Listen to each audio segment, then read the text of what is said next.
Mohammad নুরুজ্জামানের cinema মাস্তুল, যা ইতিমধ্যে প্রশংসা কুড়িয়েছে মস্কো ও চেপস্কারের উৎসবে।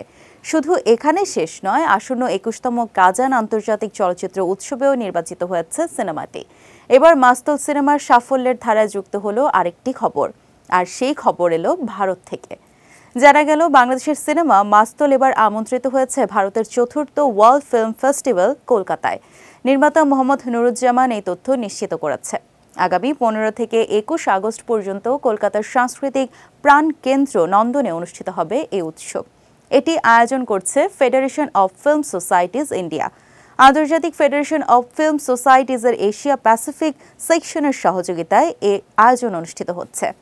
জানা গেছে, এবারের উৎসবে ৩টি বিভাগে মোট ৩৭টি পূর্ণদৈর্ঘ্য চলচ্চিত্র সহ বেশ কিছু স্বল্পদৈর্ঘ্য ও প্রামাণ্যচিত্র প্রদর্শিত হবে।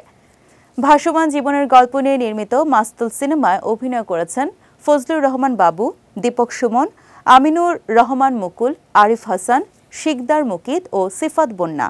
মাস্তুল সিনেমাটি কলকাতা ও কাজান ছাড়াও সেপ্টেম্বরে স্পেনে অনুষ্ঠিতব্য ইমাজিন ইন্ডিয়া আন্তর্জাতিক চলচ্চিত্র উৎসবেও অংশ নেবে। তবে এর আগেই দেশের প্রেক্ষাগৃহে ছবিটি মুক্তি দেওয়ার পরিকল্পনা করছেন এর নির্মাতা।